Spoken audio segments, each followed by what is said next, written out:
My mother-in-law kept joking that I wasn't good enough for her son until I played the recording of what she really said about me at his bachelor party. Diane started the moment Trevor introduced me. Sweet little comments wrapped in poison. "Oh, she's interesting," she'd say, looking me up and down. "I'm sure she'll grow on us," always with that smile that never reached her eyes. For 2 years, I endured her passive-aggressive masterpiece. At family dinners, she'd ask about my little job at the nonprofit while discussing her friends' daughters who were doctors and lawyers. She'd comment on my clothes, my hair, my accent. "You have such a unique way of speaking, Bridget. Very authentic." When Trevor proposed, she hugged me and whispered, "I hope you know what you're getting into, dear." The worst part? Trevor thought it was harmless. "She's just protective," he'd say. "She jokes with everyone." But I noticed she didn't joke with his brother's wife the same way. Melissa got compliments on her cooking, her decorator sense, her wonderful contribution to the family. I got backhanded comments about being so different from what we're used to. Let me paint you a picture of what 2 years with Diane looked like. At our first family barbecue, I brought my grandmother's famous potato salad, the recipe that had won 3 county fair blue ribbons. I watched nervously as everyone tried it, hoping to make a good impression. The compliments flowed freely until Diane took a bite. "Interesting flavor profile," she said, setting down her fork after one taste. "Very regional. I suppose some people prefer heavier dishes." Then she loudly announced that she'd made a lighter option for those watching their figures, gesturing to her quinoa salad that looked like rabbit food. Later, I overheard her telling her sister, "I tried to be polite about her potato salad, but honestly, Margaret, it was swimming in mayonnaise. You can tell she's not used to entertaining refined palates." My grandmother's blue ribbon recipe, dismissed as peasant food. At Trevor's cousin's wedding, I wore a navy dress I'd saved for months to buy. It was elegant, appropriate, and I felt beautiful in it. Diane arrived wearing an almost identical dress in black. "How funny," she said, looking me up and down. "We almost match. Though I suppose navy is more youthful." I was 26. She was 52. "I hope people don't think we coordinated. How embarrassing that would be." She spent the entire reception making comments about our twin outfits, each one designed to emphasize that I'd somehow copied her, despite having bought my dress weeks earlier. The grocery store incident was particularly humiliating. I'd run into Diane at the upscale market downtown, and she immediately started examining my cart contents like a health inspector. "Oh my," she said loudly, picking up a box of Hamburger Helper. "How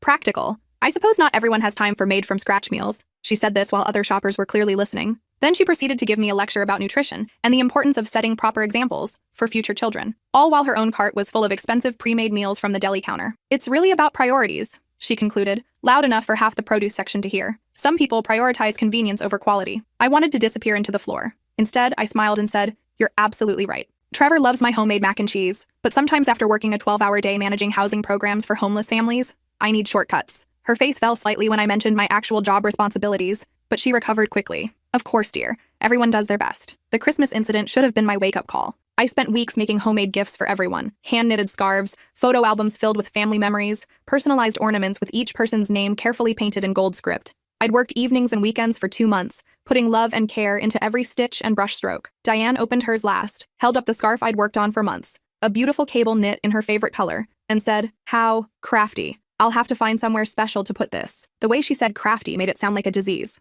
But when Melissa brought store-bought candles from Bath & Body Works, Diane gushed about her impeccable taste and thoughtfulness. I watched my handmade gift get shoved aside while everyone admired Melissa's $20 impulse purchase from the mall. That night, Trevor found me crying in the bathroom. "She hated it," I sobbed. "I worked so hard and she hated it." "She didn't hate it," he insisted. "She said it was crafty." "That's a compliment." "Trevor, she made it sound like I'd given her a macaroni necklace." "You're being too sensitive," he said, rubbing my back. "Mom appreciates handmade things. She kept all my childhood art projects." What he didn't see was Diane discreetly slipping my scarf into a donation bag the next morning. I watched from the kitchen window as she carried it to her car with the other unwanted Christmas items. The pattern continued relentlessly. At Trevor's birthday dinner, I suggested a restaurant that served his favorite cuisine. Diane immediately countered with a suggestion for somewhere more sophisticated. "Ethiopian food is so adventurous," she said, wrinkling her nose. "But perhaps we should go somewhere with broader appeal. Not everyone is comfortable with exotic flavors." We ended up at her stuffy country club, where I sat through 3 courses of bland food while she regaled the table with stories about her friends' children and their impressive careers. "Patricia's daughter just made partner at her law firm," she announced, cutting her overpriced chicken breast. "And Margaret's son is completing his residency in cardiology. It's so wonderful when young people have ambitious goals." She looked directly at me. "Of course, not everyone needs to be a high achiever. The world needs support staff, too." Support staff. I managed a team of 12 people and had increased our nonprofit's funding by 40% in 2 years, but to Diane, I was support staff. The apartment hunting expedition was another nightmare. Trevor and I were looking for our first place together, and Diane insisted on helping. She dismissed every property we liked as too small, or in a questionable neighborhood, or lacking character. When we found a beautiful Victorian apartment that we both loved, Diane walked through once and pronounced it charming in a rustic way. "Very authentic," she said, examining the original hardwood floors with disdain. "I suppose some people prefer older properties, though the maintenance costs must be astronomical." She spent the rest of the viewing pointing out every minor flaw, A tiny crack in the bathroom tile, a window that stuck slightly, paint that was obviously cheap quality. By the time we left, I felt embarrassed for having loved it. Maybe we should keep looking, Trevor said uncertainly.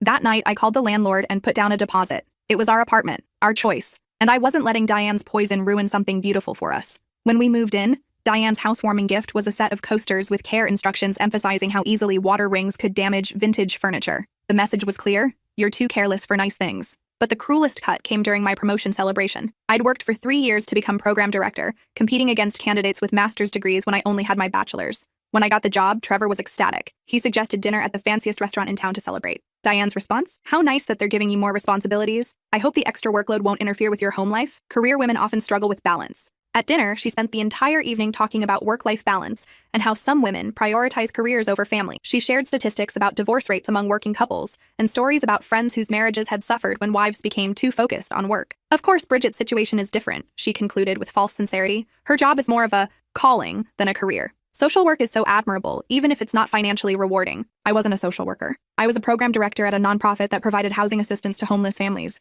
But to Diane, anything that helped people was social work, and anything that didn't make massive profits was worthless. The engagement party she threw for us was another exercise in subtle humiliation. She invited all her friends and none of mine, creating a guest list that made me feel like an outsider at my own celebration. I thought it would be nice to introduce you to our circle, she explained when I asked about the one-sided guest list. These are the people you'll need to know as Trevor's wife. The entire evening was a performance where I was both the star and the audience. Diane introduced me to person after person with the same script. This is Bridget, Trevor's fiancée. She works with disadvantaged people. It's very noble work. Every introduction carried the same subtle message. She's not one of us, but we're being gracious about it. When people asked about my work, Diane would interrupt before I could answer properly. She helps people find housing, she'd say quickly, as if the details were too boring or inappropriate for polite conversation. One woman, clearly confused, asked, "Are you a real estate agent?" Before I could clarify, Diane jumped in. "Oh no, it's more charitable work. Very admirable, really." I spent the entire party feeling like a charity case myself, displayed for her friend's approval like a rescue puppy she'd adopted. The breaking point came during wedding planning. We'd been engaged for 6 months, and every decision became a battle. Diane had opinions about everything. The venue was too casual, the flowers were too simple,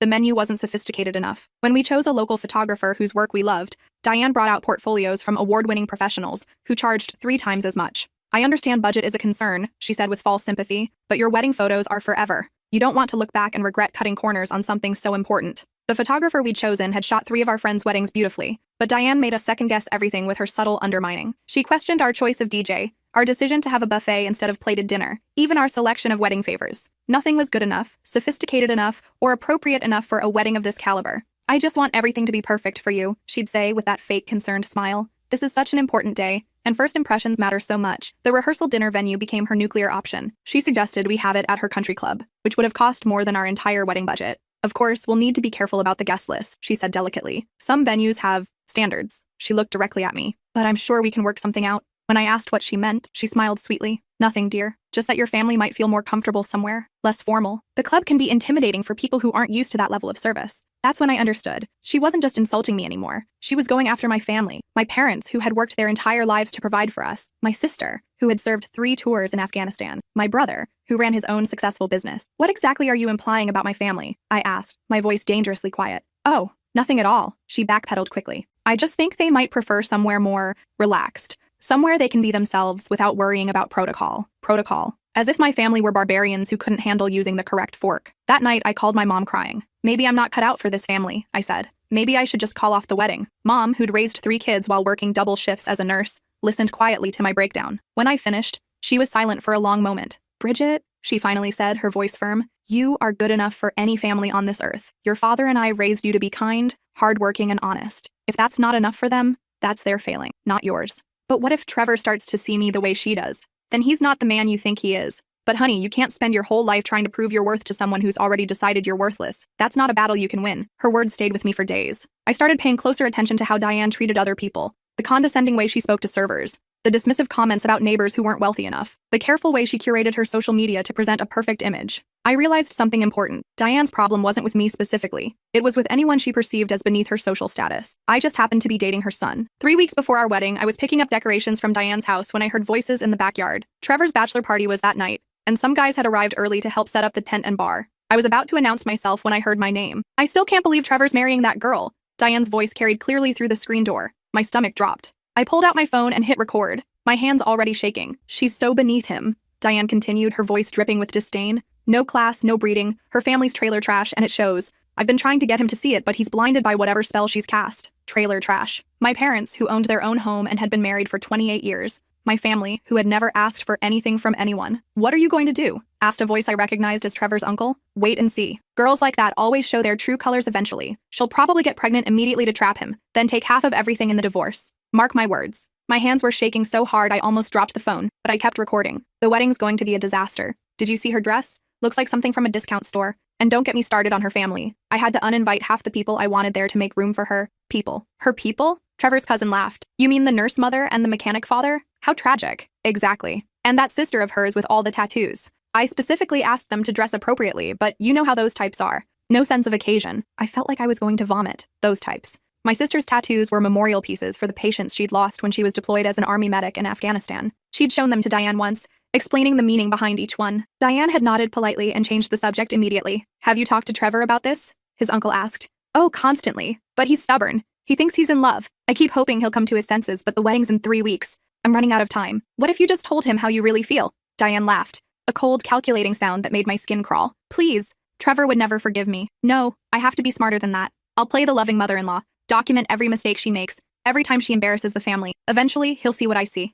And when he does, I'll be there to help him through the divorce. She was planning my marriage's failure before it even began. The prenup will help, she continued. I made sure Trevor's lawyer included clauses about lifestyle maintenance and social expectations. If she steps out of line or fails to integrate properly with the family, she gets nothing. There was no prenup. We'd discussed it and decided against it. But apparently Diane had other plans. You're assuming she'll give you ammunition? Trevor's cousin pointed out. Oh, she will. People like her always do. They can't help themselves. Give it 6 months and she'll do something embarrassing at a company function or family event. She'll wear the wrong thing, say something inappropriate, show her true colors, and I'll be there to document every moment. The conversation continued for another 15 minutes. She discussed my appearance in clinical detail, comparing me unfavorably to Trevor's ex-girlfriends from better families. She speculated about my motives for marrying him, suggesting I was either a gold digger or desperate for social advancement. At least his other girlfriends had some breeding, she said. Remember Catherine? Her father was a judge, and Lisa's family had that beautiful estate in Connecticut. But this one? Her father fixes cars for a living. Maybe that's what Trevor likes about her, suggested someone I didn't recognize. Please, Diane scoffed. Trevor's going through a phase. He thinks he's being noble, saving some poor girl from her circumstances. But reality will set in eventually, when she starts demanding expensive things, when she gets pregnant and lets herself go, when her family expects handouts, he'll see her for what she really is. The worst part was hearing her strategize ways to sabotage my marriage. She'd already spoken to Trevor's boss about the importance of appropriate spouses at company events. She'd made subtle comments to his friends about how different I was from his usual type. She was systematically poisoning every relationship in his life against me. I've been planting seeds everywhere, she admitted. Little comments about her background, her education, her family's circumstances. Nothing traceable back to me, of course. But people notice these things. They'll be watching for signs that she doesn't belong. When the recording ended at 23 minutes, I sat in my car for an hour, shaking and crying. Part of me wanted to drive straight to Trevor and play it for him immediately. But I knew I needed to be smart about this. Diane was right about one thing. She was calculating and strategic. If I was going to confront her, I needed to be prepared. I spent the next 2 days making copies of the recording and saving them in multiple places. Cloud storage, email, USB drives. I transcribed every word, timestamping each comment. I researched recording laws to make sure I hadn't done anything illegal. I even consulted with a lawyer friend about my options. Most importantly, I made a decision about what I wanted to accomplish. I could use this recording to hurt Diane, to expose her cruelty to everyone she knew. But that wasn't who I wanted to be. I wanted justice, not revenge. The bridal shower was that weekend. Diane had insisted on hosting it at her house, inviting all her friends and family members. The guest list read like a who's who of the local social scene: country club wives, charity board members, and family friends who'd known Trevor since childhood. I arrived early to help set up, playing the dutiful daughter-in-law one last time. Oh, Bridget, you're here, she said, air kissing my cheek with practiced affection. I was just telling Margaret about your interesting choice of flowers for the wedding. Daisies are so rustic. Margaret, one of her country club friends, smiled tightly. How unique. I smiled back sweetly. Actually, daisies were Trevor's grandmother's favorite flower. He specifically requested them to honor her memory. I thought it was incredibly touching that he wanted to include her in our special day. Diane's face faltered for just a moment before she recovered.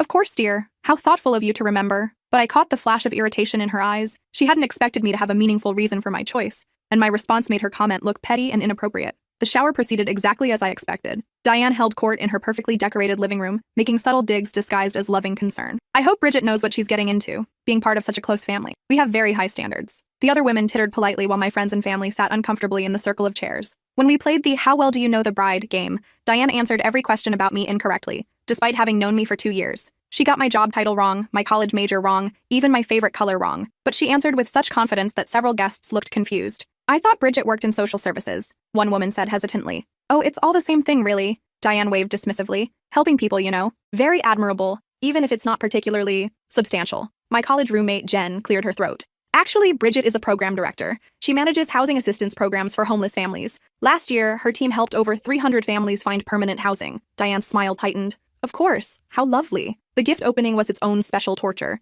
Every present I received came with commentary from Diane about its appropriateness or practicality. When my aunt gave me a beautiful set of kitchen towels, Diane examined them closely. Cotton blend, she announced to the room. Very economical. Though I suppose not everyone needs Egyptian cotton for everyday use. When Trevor's cousin gave me a cookbook, Diane flipped through it with obvious disdain. Comfort food recipes? She said with a forced smile. How homey. I'll have to give you some of my lighter options once you're married. Trevor's always been careful about his figure. After the gifts were opened and Diane had made subtle comments about the appropriateness of each one, we moved to the dining room for lunch. The conversation flowed around me as the women discussed their children's accomplishments, their husbands' business dealings, and their various charitable commitments. I listened as Diane bragged about Trevor's career prospects, his position at the firm, his bright future. She spoke about him like a prize bull at auction, emphasizing his value while carefully avoiding any mention of his happiness or personal fulfillment. Trevor's always been destined for great things, she announced, cutting her salmon with precise movements. The partners at his firm have already hinted at fast-tracking him to senior associate. Of course, having the right support system at home is crucial for that kind of advancement. She looked at me meaningfully. Wives can either be assets or complications. Thankfully, I raised Trevor to understand the importance of making strategic choices. Strategic choices. That's what I was to her. A poor strategic choice that needed to be corrected. One of her friends, obviously picking up on the subtext, asked about our honeymoon plans. Before I could answer, Diane jumped in. They're doing something very adventurous. A camping trip, I believe. Very outdoorsy. She said this like we were planning to live in mud huts. Actually, I said calmly, we're going to New Zealand for 2 weeks. Trevor's always wanted to see the fjords, and I've dreamed of visiting Hobbiton since I was a kid. Several women perked up with interest. How wonderful, said Margaret. New Zealand is supposed to be absolutely gorgeous. Diane's jaw tightened. Of course, I must have been thinking of someone else's plans, but I caught the way she glanced at her phone, probably already composing a text to someone about how I'd corrected her in front of her friends. After lunch, we moved to the living room for coffee and final gift opening. I'd been saving my performance for this moment when everyone was relaxed and comfortable. I wanted to thank everyone for coming today, I said, standing up with my coffee cup in hand. It means so much to have the support of family and friends as Trevor and I start our life together. Diane beamed at me from her position on the sofa. Oh, you're so welcome, dear. We're just thrilled to be welcoming you into our family. Actually, that's what I wanted to talk about, I continued, setting down my cup and pulling out my phone. I've been thinking a lot about what it means to be part of a family, about honesty, respect, and acceptance. The room grew quiet. I could see Trevor's female cousins exchanging glances, sensing that something was about to happen. 3 days ago, I was at Diane's house picking up decorations when I overheard a conversation. I think everyone should hear what was really said about me and my family. Diane's face went white. She started to stand up. Bridget, I don't think this is appropriate. You're right, I said calmly. It's not appropriate. But it happened anyway. I pressed play, and Diane's voice filled the room, crystal clear. She's so beneath him. No class, no breeding, her family's trailer trash, and it shows. The silence was deafening. You could have heard a pin drop. I watched as 24 women processed what they'd just heard, their faces showing everything from shock to horror to embarrassment. I let the recording play for a full minute, through the comments about my family being trailer trash, my dress looking cheap, and my people being inappropriate for the country club. When I paused it, the silence stretched uncomfortably. There's 22 more minutes, I said, my voice steady despite the rage burning in my chest. Would you like me to continue?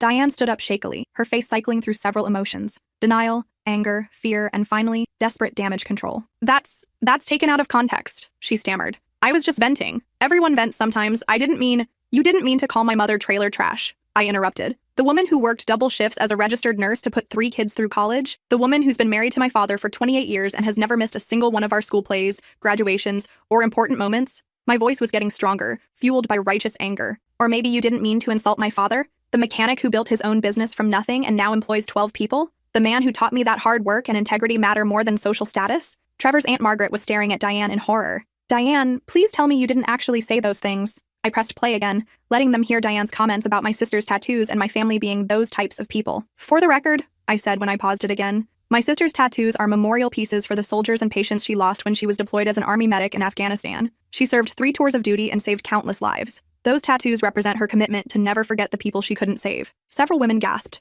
One of them had a son in the military. And my dress? The one that supposedly looks like it came from a discount store? It cost $100 or $200 and came from the same bridal boutique where your niece bought her dress last year, Diane. I saved for 6 months to afford it because I wanted to look beautiful for your son on our wedding day. I could see some of the women doing the math, realizing that my dress had cost more than what many of them spent on their everyday wardrobes. But you know what the real truth is? I continued, my voice gaining power. None of that should matter. My family's income, my job, my background, None of it should determine whether I'm worthy of love and respect. I've spent 2 years trying to earn Diane's approval, changing everything about myself to fit into your world, and it was never going to be enough, was it? I looked directly at Diane, who was now sitting back down, tears streaming down her face. Because you never saw me as a person. You saw me as a threat to your control over Trevor. You saw me as someone beneath your social status. And that's all you were ever going to see. I pulled out printed copies of the full transcript and set them on the coffee table. I've made copies of the entire recording. 23 minutes of pure hatred disguised as motherly concern. Trevor has heard every word. Your son, the one you claim to love and protect, now knows exactly what you think of the woman he chose to marry. The room was completely silent except for the sound of Diane's quiet sobbing. Margaret,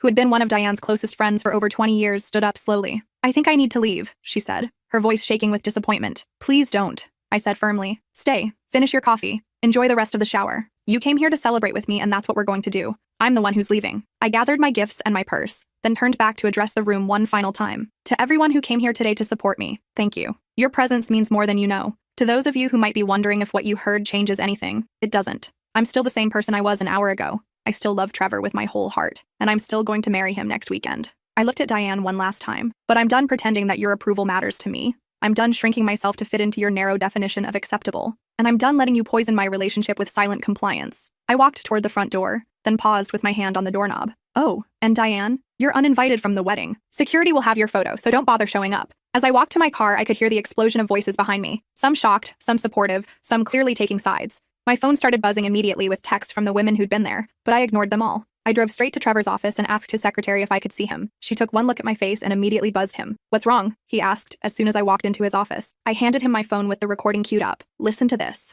All of it. I sat in the chair across from his desk and watched his face as he heard his mother's real opinion of me for the first time. By the end, he was pale and shaking. I'm so sorry, he said, his voice breaking. I had no idea. I mean, I knew she could be difficult, but this. She's been planning the failure of our marriage since the day we got engaged, I said quietly. She admitted to poisoning your friends and colleagues against me. She talked about documenting my mistakes so she could help you through our divorce. Trevor put his head in his hands. I should have seen it. I should have protected you. You were protecting your mother, I said. I understand that impulse, but I needed you to protect me too. We talked for 2 hours in his office. About boundaries, about what our marriage would look like, about how we'd handle his family going forward. It wasn't easy, but it was necessary. She won't be at the wedding, Trevor said finally. I'll call her tonight. I already uninvited her, I admitted. At the bridal shower, in front of everyone. Trevor's eyes widened. You played the recording at the bridal shower? Every word of it. For a moment, I thought he might be angry. Instead, he started to laugh. Not with humor, but with something like admiration. My God, he said. You actually did it. You stood up to her publicly. She humiliated me publicly for 2 years, I said.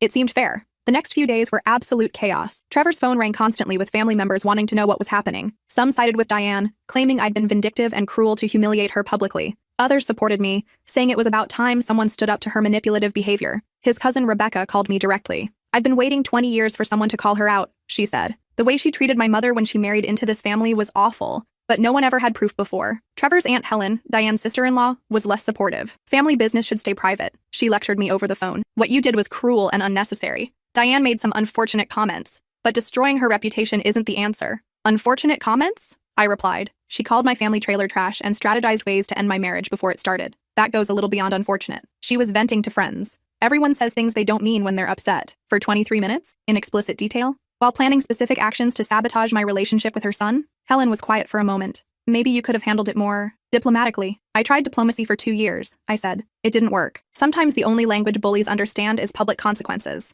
But the most important conversation was with my own family. When I called to tell them what had happened, my mother was quiet for a long moment. I'm proud of you, she finally said. That couldn't have been easy. I was terrified, I admitted, but I couldn't let her keep treating us like we were beneath her. Your father and I have been working our whole lives, Mom said. We've never been ashamed of what we do, or where we come from. If she can't see the value in that, that's her problem, not ours. My sister's reaction was more colorful. I wish I could have been there, she said. I would have loved to see her face when you pressed play. It wasn't about revenge, I said. It was about accountability. Sometimes they're the same thing, she replied. The wedding went on as planned, and despite the drama, or maybe because of it, it was beautiful. The guest list was smaller than we'd originally planned, but everyone who came was genuinely happy to be there. There was no tension, no subtle digs, no walking on eggshells. My family was there in full force, and for the first time in 2 years, they could just be themselves. My dad walked me down the aisle with tears in his eyes. My sister gave a maid of honor speech that was funny and heartfelt and didn't require any diplomatic editing. My brother's kids ran around the reception with wild abandon, and nobody made comments about their volume or energy level. Trevor's father attended, along with several family members who'd been appalled by Diane's behavior. The atmosphere was warm and celebratory, filled with people who actually wanted to celebrate our love story rather than endure it. During our first dance, Trevor whispered in my ear, "I love you exactly as you are. I'm sorry it took me so long to show you that." "We're showing each other now," I whispered back. "That's what matters." Diane didn't show up, but I spotted her car parked across the street during the ceremony. She sat there for the entire service, watching through the windshield as her son married the woman she'd tried so hard to drive away. Part of me felt sorry for her. She was missing one of the most important days of her son's life because of her own prejudice and pride. But mostly, I felt free. Free from the weight of her disapproval, free from the constant criticism, free from the exhausting effort of trying to be someone I wasn't. Our honeymoon in New Zealand was everything we'd dreamed of. We hiked through landscapes that looked like they belonged in fairy tales, explored cities that felt both familiar and exotic, and spent 2 weeks just being ourselves without any family drama or social expectations. On our last night, as we sat on the balcony of our hotel room overlooking the Bay of Islands, Trevor brought up his mother for the first time since we'd left. "Do you think she'll ever apologize?" he asked. I considered this carefully. Maybe, but not because she realizes she was wrong. Only if she decides she wants you in her life more than she wants to be right. And if she doesn't, then that's her choice, I said. We can't force people to change, Trevor. We can only decide how we respond to their choices. 6 months later, Trevor and I bought our first house. That same Victorian apartment with the original hardwood floors that Diane had dismissed as too rustic. We hosted our first Thanksgiving dinner, and I made my grandmother's famous sweet potato casserole alongside Trevor's family's traditional green bean recipe. Trevor's father came, along with the cousins and aunt who'd stood by us. Rebecca brought her new boyfriend, and his uncle brought homemade wine. The conversation flowed easily, filled with laughter and genuine warmth. Nobody mentioned Diane's absence, but her empty chair at the dining room table spoke volumes about the cost of choosing pride over relationships. After dinner, as we were cleaning up, Trevor's cousin Rebecca pulled me aside. "I need to tell you something," she said quietly. "What you did at the bridal shower? It wasn't just brave, it was necessary. Diane has been the family bully for decades, and everyone was too scared to call her out." She went on to tell me stories I'd never heard before. How Diane had sabotaged her brother's first marriage by constantly criticizing his wife until the woman finally left. How she'd made Trevor's father choose between her and his own parents, ultimately destroying his relationship with his family. How she'd controlled and manipulated every relationship in Trevor's life since childhood. "You broke a cycle,"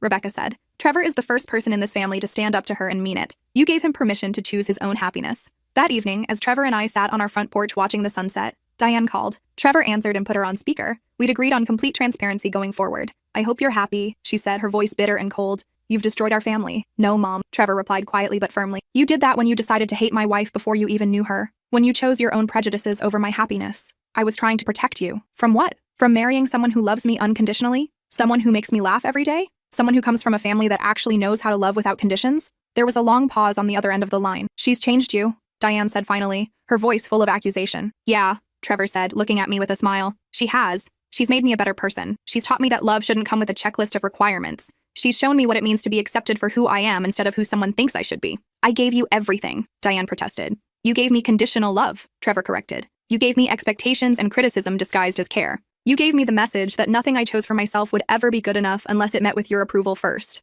That's not true. Then name one thing I've ever chosen. Girlfriend, career, apartment, hobby, anything that you supported without trying to change or criticize." The silence stretched long enough that I wondered if she'd hung up. "I can't talk to you when you're like this," she finally said. "I'm like someone who's finally telling the truth," Trevor replied. "When you're ready to have an honest conversation about your behavior, I'll be here. But I won't accept blame for standing up for my wife and my marriage." After she hung up, we sat in comfortable silence for a while, holding hands and watching the stars come out. "Do you ever regret it?" Trevor asked. "Playing the recording? Burning that bridge so completely?" I thought about it for a long moment. No. Some bridges need to be burned to protect what's on your side of them. Your mother made her choice about who I was before she ever got to know me. Nothing I could have done would have changed her mind. But now she's out of our lives completely. By her choice, I reminded him. I gave her the opportunity to apologize, to change her behavior, to build a real relationship with us. She chose pride over family. That's not on me. A year later, we found out we were expecting our first child. Trevor was over the moon, immediately starting to plan the nursery and research the best strollers. I was excited but also apprehensive about how his family would react to the news. We decided to announce it at a family barbecue at Trevor's father's house. The response was overwhelmingly positive. Hugs, congratulations, and excited chatter about becoming grandparents, aunts, and uncles. Trevor's father pulled us both into a bear hug.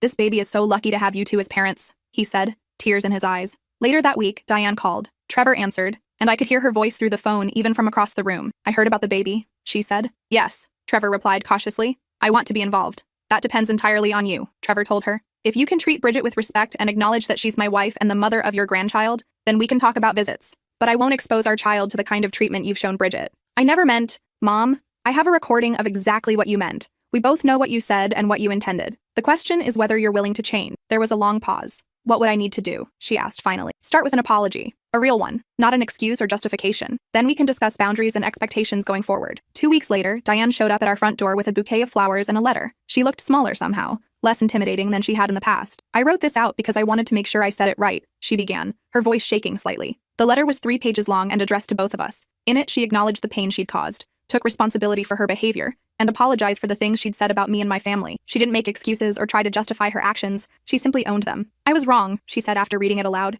I let my own insecurities and prejudices blind me to who you really are, Bridget. You make my son happy in a way I've never seen before, and instead of celebrating that, I tried to destroy it. I'm ashamed of myself. It wasn't a perfect apology. There were still undertones of self-pity and defensiveness, but it was a start. More importantly, her behavior began to change. She asked about my work with genuine interest. She complimented the improvements we'd made to our house. She even asked my mother for her sweet potato casserole recipe. The transformation wasn't immediate or complete. There were still moments when her old patterns emerged, subtle criticisms disguised as concerns, attempts to impose her preferences on our decisions. But now Trevor recognized them immediately and shut them down. Mom, that's the old behavior we talked about, he'd say calmly. Let's try that again with respect. And surprisingly, she would. She'd pause, take a breath, and rephrase her comment in a more appropriate way. It was like watching someone learn a new language, awkward and imperfect, but showing genuine effort. Our daughter was born on a sunny Tuesday morning in May, Emma Rose, named after Trevor's grandmother and my great-aunt. When Diane met her granddaughter for the first time, she cried. She's beautiful, she whispered, holding Emma with trembling hands. She looks like Trevor did when he was born.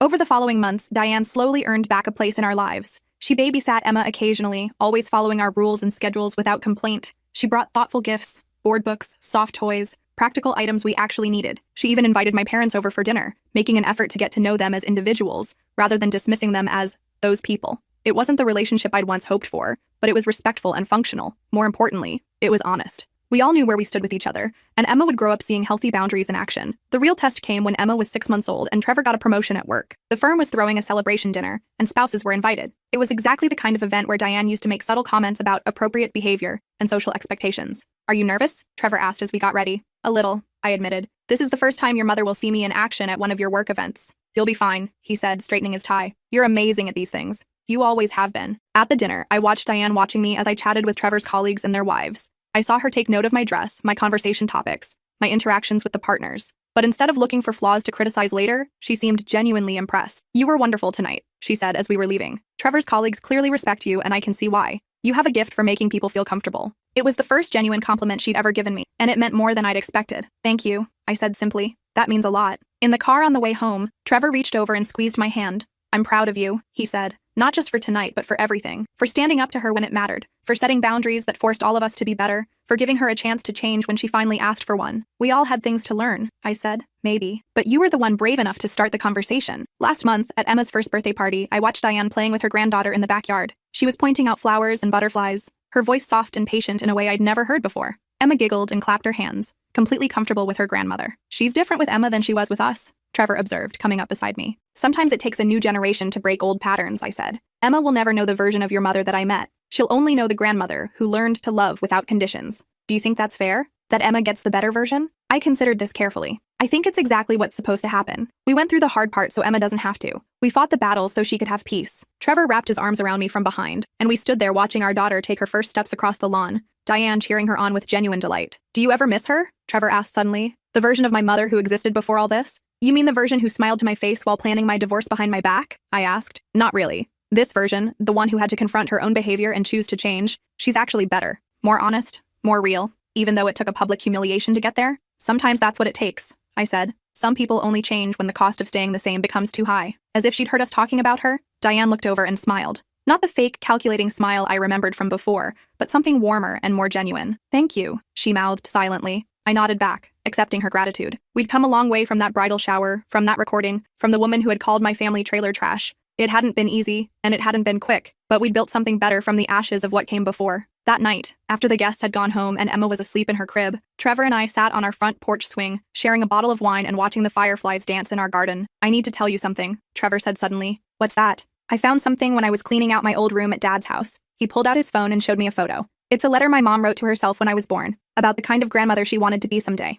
I looked at the photo of handwritten words on cream-colored stationery. Even in the dim porch light, I could make out phrases like unconditional love, and always supportive, and never judgmental. She wanted to be the opposite of her own mother, Trevor explained. My grandmother was difficult, critical, controlling, impossible to please. Mom swore she'd never be like that, but she became exactly what she'd promised not to be, I said softly, until you forced her to see it. The recording, the public confrontation, it wasn't just about accountability. It was about showing her who she'd become versus who she'd wanted to be. I thought about this for a moment. Maybe that's why the apology was real. She wasn't just sorry for hurting us. She was sorry for disappointing herself. Do you think that makes it better? The fact that she had good intentions originally? I think it makes it more complicated, I said, but also more hopeful. People who genuinely want to be better usually can be, if they're willing to do the work. We sat in comfortable silence for a while, listening to the sounds of our neighborhood settling in for the night. A dog barking in the distance, the hum of air conditioners, the gentle creak of our porch swing. I have something to confess, I said eventually. What's that? I still have dreams sometimes about that day at the bridal shower, about pressing play on that recording. In the dreams, I'm terrified.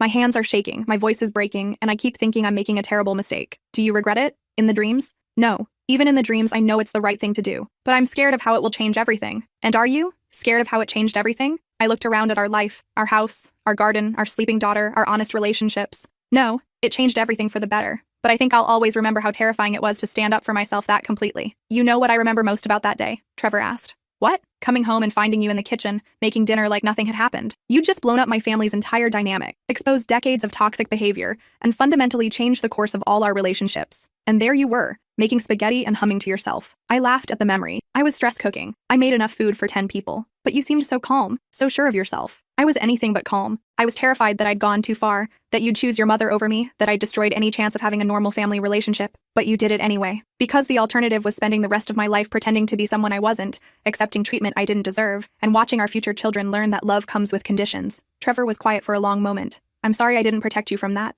You were doing your best with the tools you had, I said. Your normal was so different from mine that you couldn't see how toxic it was. But you learned. We both did. A year later, when Emma took her first steps at a family barbecue, the entire extended family was there to cheer her on. Diane was front and center with her phone out, recording every wobbling step and squealing with delight. She's going to be walking before she's one, Diane exclaimed to anyone who would listen. Just like her daddy. I watched this scene with a mixture of joy and amazement. The grandmother Emma was getting to know bore almost no resemblance to the woman who had made my life miserable for 2 years. This version was supportive, encouraging, and genuinely thrilled by her granddaughter's achievements. Later, as we were cleaning up, Diane approached me with a serious expression. I need to tell you something, she said quietly, glancing around to make sure we were alone. What is it? I've been thinking a lot about that recording, about the things I said, and I realized something. I waited for her to continue. I was describing my own worst fears about myself. When I called your family those people, I was really afraid that's what people said about me growing up. When I criticized your job, I was insecure about my own lack of career. When I questioned your worthiness for Trevor, I was really questioning whether I was a good enough mother to have raised a son worth loving. Her honesty caught me off guard.